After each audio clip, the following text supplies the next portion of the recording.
let's talk about portraits. So a portrait is a picture of a person, and we're going to dig a little bit deeper than just a picture of a person. And we're going to distinguish between, like a driver's license or a passport photo and a portrait of a person. And we're going to kind of see what that difference can be.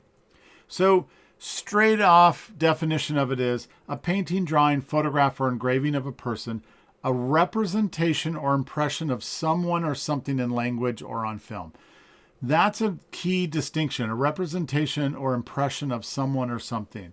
So the intent is to display the likeness. I want you to get into the personality.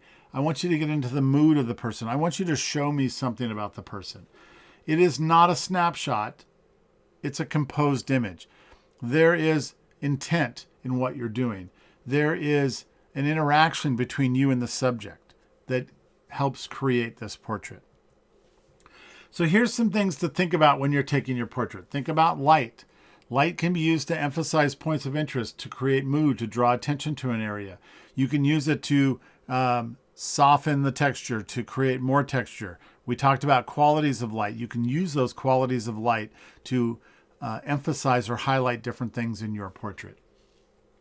And then composition, a pleasing arrangement of the subject matter, right? Think about everything that's in your frame and whether it contributes to the portrait, whether it tells us something more about the person, or does it detract from the person and we need to eliminate it.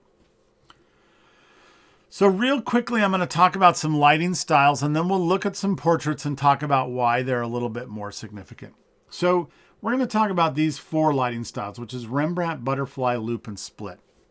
Now, I know in our qualities of light, we talked about diffused light, which doesn't really fall into one of these 4 categories. It's sort of its own. We'll call it open shade. And we also talked about backlit. And backlit doesn't fall into one of these 4 categories. It's backlit. So we could basically say that there are 6 lighting styles: Rembrandt, butterfly, loop, split, open shade, and backlit. But we're really going to focus on these 4 to talk about how we can use direction of light to create different looks on our subject. So the first one we're going to talk about is split or side lighting. When I talk about side lighting, it doesn't really matter where the camera is. I mean, it does to the extent that we can see that it's side lighting. But when I talk about side lighting, I'm talking about the relationship of the light to the plane of the nose of the subject, right? So the nose is facing forward and the light is 90 degrees to the side, and that is going to give us split or side lighting. The shadow runs almost directly down the center of the face. One side's in highlight, the other side's in shadow. That is side or split lighting. You're not going to need to use these in your assignment. Well, you may end up using them in your assignment because it's almost impossible to get away from them.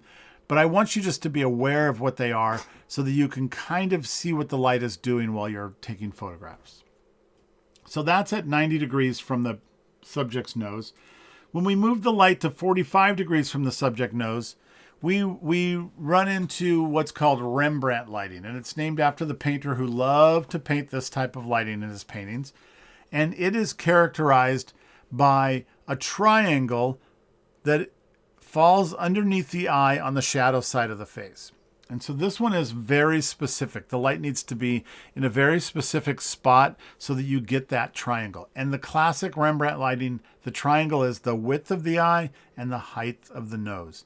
The shadow of the nose connects with the shadow of the side of the face and creates that triangle. Then there's loop lighting. And loop lighting is anywhere from 45 degrees to, we'll say, 1 degree or 2 degrees, almost directly over the camera. And loop lighting is basically Rembrandt, where the shadow of the nose does not connect with the shadow on the side of the face. In other words, we get a loop of light around the nose on the face. This one is probably the most common. This just sort of happens wherever the light is. If it's just off to one side or the other of the camera, but not at 45 degrees or 90 degrees, then you end up with loop lighting. And these lighting setups can happen on either side. I'm showing them to you all on the right side of the camera or the left side of the subject, but they can happen on the left side of the camera or the right side of the subject just as easily. The next one I'm going to show you is called butterfly lighting. And butterfly lighting is directly over the camera, usually relatively high up, and it gives us this shadow under the nose that looks like a butterfly. It's also called Dietrich lighting or Paramount lighting, which is named after Marlene Dietrich, this actress who worked for Paramount Studios. This one has a very slenderizing for the jawline. It emphasizes the cheekbones and slenderizes the jawline, which is why Marlene Dietrich really liked it. So let's look at some iconic portraits and talk a little bit about the portrait. And some of the stuff we're going to talk about is not as technical as it is sort of a little bit more sort of iconic in what the portrait represented. So this first one is Abraham Lincoln by Matthew Brady. And Matthew Brady was a photographer who photographed using daguerreotypes. He's really kind of best known for his photography of the Civil War. This is before the Civil War. This is a portrait of Lincoln taken before he ran for president. And Lincoln is quoted of saying that this was taken at what was called the Cooper Union speech. And Lincoln is quoted of saying that Matthew Brady, and the Cooper Union speech made him president. In other words, the idea that he had this photograph taken of him in relation to this speech made things way more powerful and probably made him more recognizable and more familiar with the public, which he attributes to getting elected as president of the United States. And so a portrait can be a super powerful thing. Even a very simple portrait. This is a fairly formal portrait, but it can be very, very powerful. This is Dorothea Lange's Migrant Mother. This is probably one of the most famous photographs in the world. And Dorothea Lange was hired by the government to go sort of document the Depression era migrant farm workers. And so she would go and kind of travel around with these and would photograph them. And so she found this mother, Florence Owens Thomas, and her children in 1936 in California. And she approached them and asked them if she could take a photo of them. And they agreed. And so she took 5 photos of them and just sort of spent a little bit of time with them and let them get comfortable with her being there. And got this photo, which became sort of the poster photo of the Depression era and the downtrodden of that time. And what's really interesting is that this photo ended up going all over the place and being published all over the place. And Florence Owens had no idea that she was sort of the poster child of the Depression era. And again, it kind of just sort of talks to the power of a photograph and really where it can end up and what it can end up doing.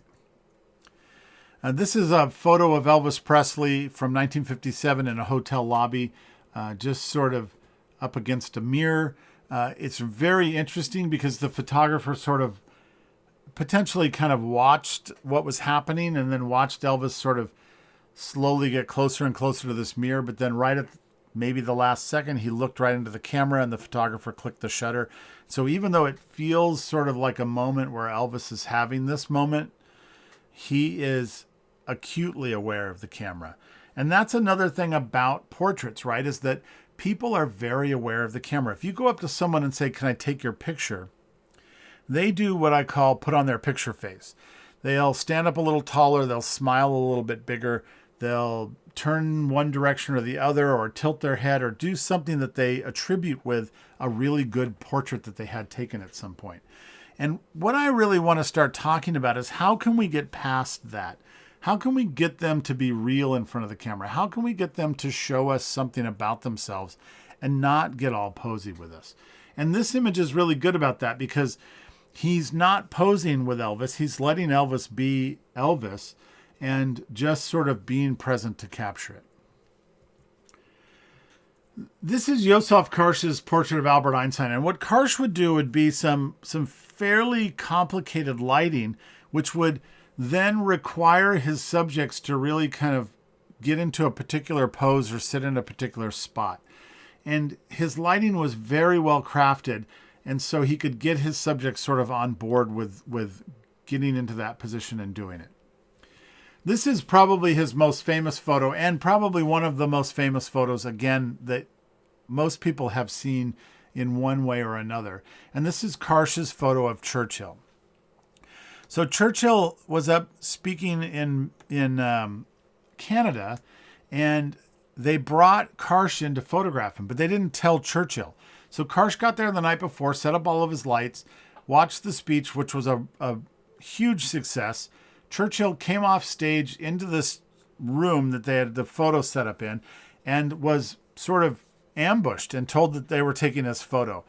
And he said, "I will let you take one photo."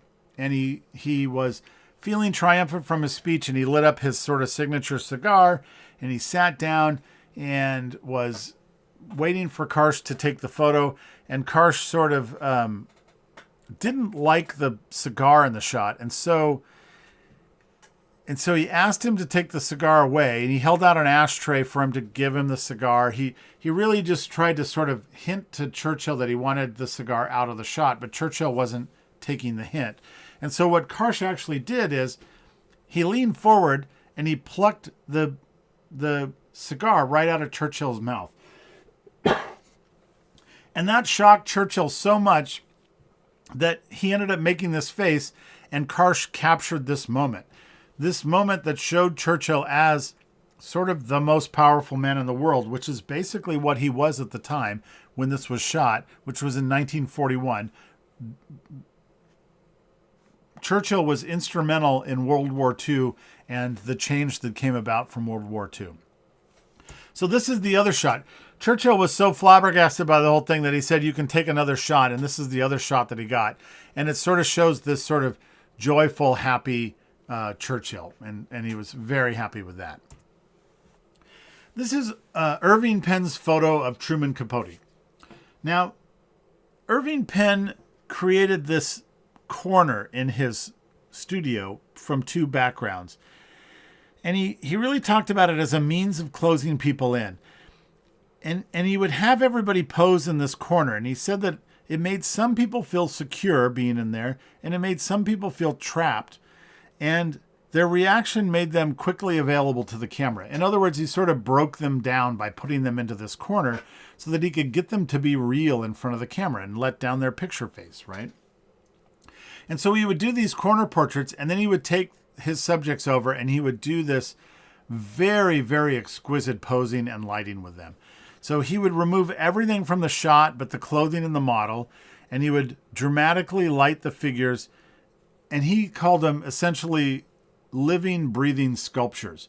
And so he would pose and really fine-tune exactly how his subjects were in his photos. And so putting them in the corner and letting them kind of react to that would really let their guard down, so that when he got them into the studio and he was being very exact with them, he could really work with them and they would be more amenable to it. This is Igor Stravinsky by Arnold Newman. And I like to show this one because this is a very iconic shot, right? Stravinsky is a musician. And so he photographed him with this open piano that kind of looks like a music note. And he's made this super graphic image. But this is what the image looked like when he shot it. And he ended up cropping the image in order to get that iconic shot.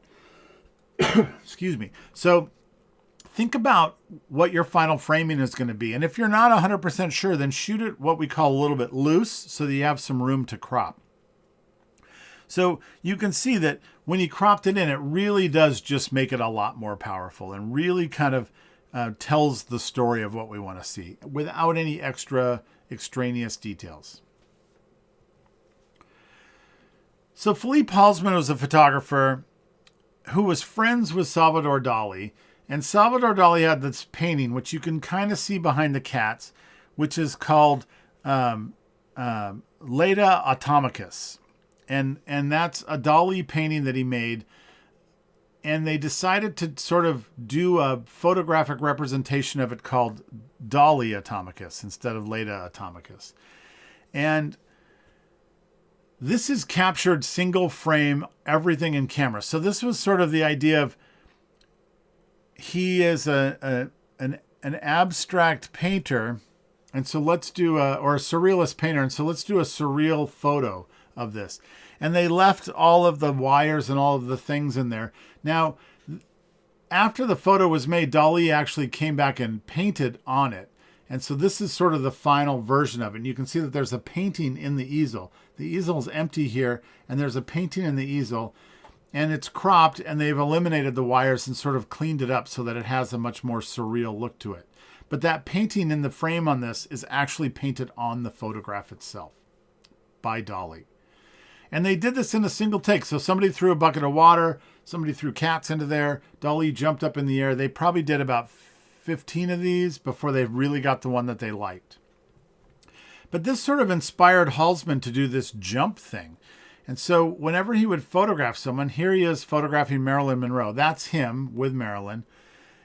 He would have them jump in the air because he said that once they've jumped in the air, it sort of lets the mask fall off of them. In other words, they stop putting on their picture face. They get a little bit more real.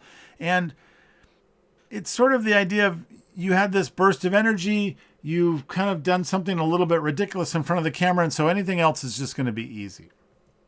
Here's Nixon in the Oval Office jumping. It's a fantastic concept of getting a little bit of fun and a little bit of play in there and letting your subject sort of do something they wouldn't normally do so that you can really get them to focus in on how you want to photograph him. This is the Duke and Duchess of Windsor jumping. He was the King of England and he fell in love with her. I always forget her name. I'm sorry about that. And because he wanted to marry her, he had to abdicate the throne. He had to step down as king in order to marry her. And then they would travel around as the royals. And so this is very out of character that their shoes are off and they're jumping in the air. And you can see that she's perfectly fine and happy with it. And he maybe not so much. And speaking of the Duke and Duchess, here's the Duchess by Irving Penn in the corner. And you can see that she's being fairly serious, but she's got 1 foot off the ground and there's kind of a string on the ground, which kind of gives a little bit of a playful air to it. And so you can see that he kind of got her to let her guard down a little bit in the corner here. This is the photographer Richard Avedon. And Richard Avedon was a fashion photographer that shot from the 60s into the 2000s. He had a very prolific career, spanned 5 decades. And this is his photo of the Duke and Duchess. Now, Avedon, he was fashion, so he had a little bit of a different way of working. What he did is he intentionally arrived late, and he didn't want to get sort of that same stock photo. So he comes in late, he's a little bit flustered, and there's all these people that have already set everything up, and everybody's there at the shoot. So he comes in, he grabs the camera, and he says, "I'm so sorry I'm late. My taxi cab driver accidentally ran over a dog and killed it on the way here." Now, the Windsors traveled with their dogs, always had their dogs with them. And so this just was a sucker punch to them. And they kind of flinched, and he snapped the photo and he captured this. And it caused an international sensation because it made them look less royal. And what Avedon said is he was trying to conceive a portrait that really showed who they were. And he thinks that this is who they really were, sort of these sad, scared, lonely people inside of this air of royalty that they kind of carried. So when I talk about getting past someone's picture face, you're going to have to find sort of your own way of doing it. Now, Avedon's way of doing it is very extreme at times, where he can flat out lie to them in order to get them to react the way that he wants them to react so that he can capture the photo that he wants to capture.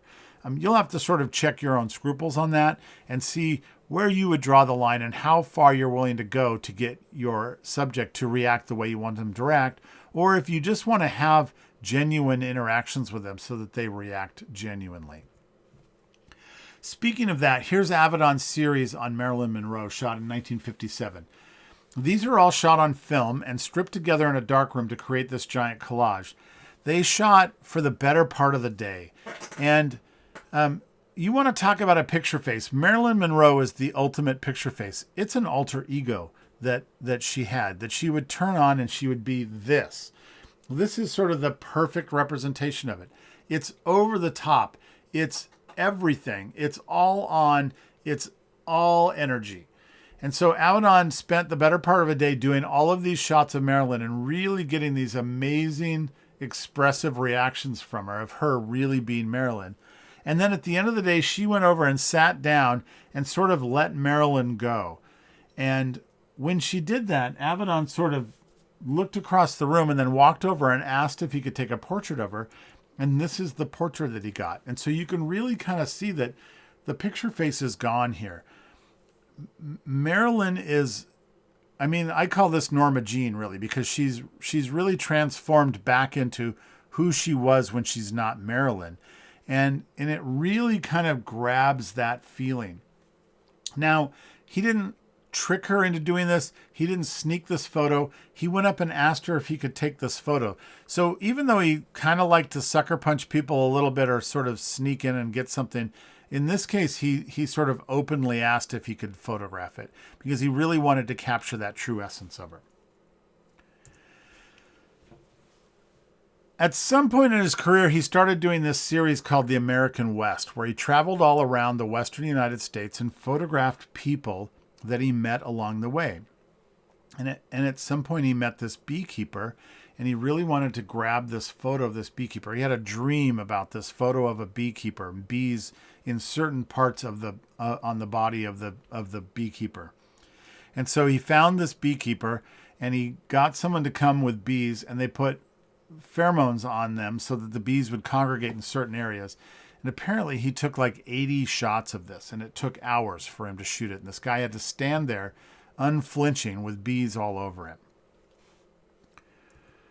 This is another shot that he did up in Wyoming of Lyle Burr and his sons. Lyle is the gentleman in the middle, and he's a coal miner.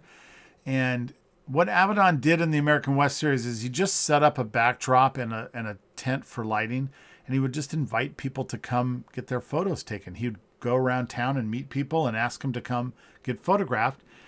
And he would give them very little direction. He wouldn't style them. They'd show up as they were, and he would very basically pose them, compose the camera so that it got the shot that he wanted. He would always stand to the side of the camera and have a conversation with them and then capture their image. And this is really kind of critical and important because it really sort of gets to that point, like the quote at the beginning said, the portrait doesn't happen in the camera, it happens on either side of it. The portrait is a relationship of the subject and the photographer, which then transfers through to the viewer.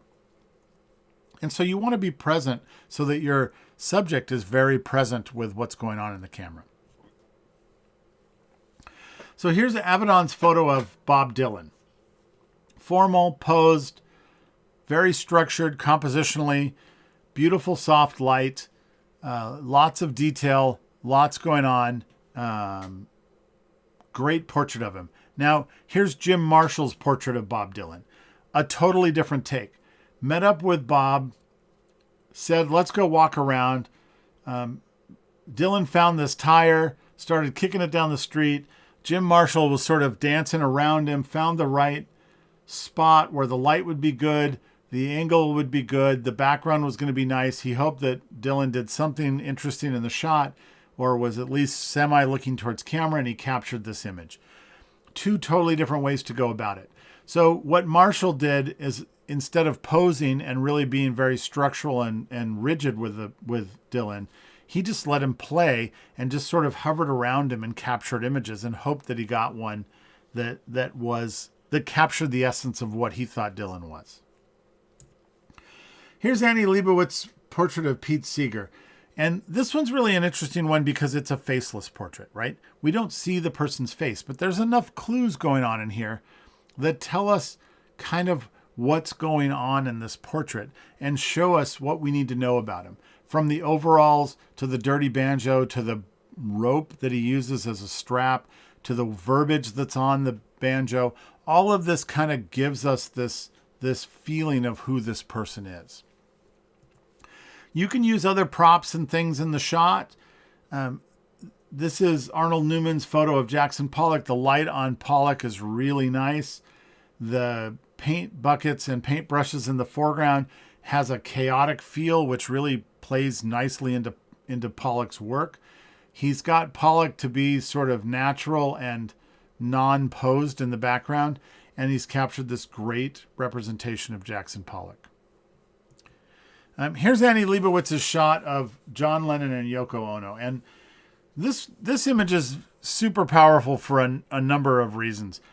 One is it's a Polaroid. It's a one-off. This is the only shot that there is.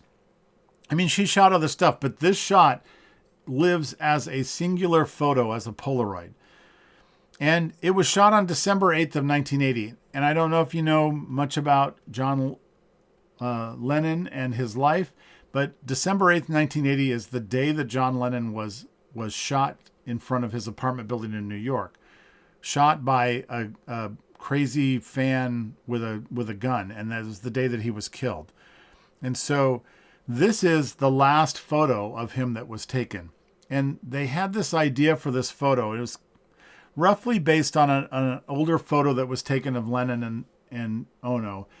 And they decided that Yoko Ono would be clothed in this. They laid her down. They laid out her hair.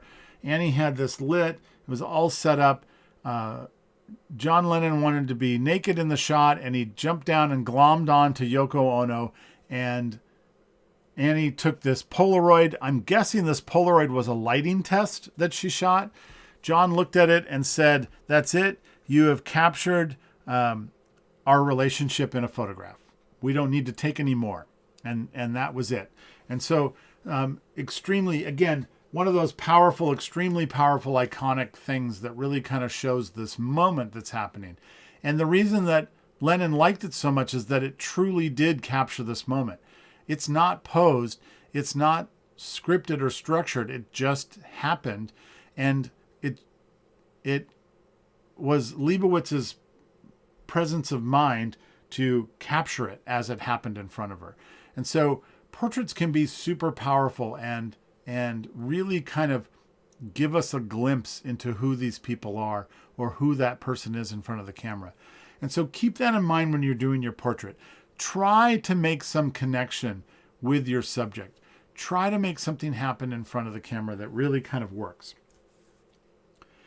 So at this point, you should be feeling much more comfortable with your camera, composition, exposure. All of that should be becoming less of a burden to do and more natural for you to do. And so that really helps when we get to these portraits, because you can let the camera just sort of disappear. You can get your settings all set up, and then you know that they're right. You don't have to worry about them. And then you can stand there and interact with your subject and just take pictures of them as you do it. And so keep that in mind as you're doing these photos. I want you to really push yourself to kind of capture the essence of who these people are.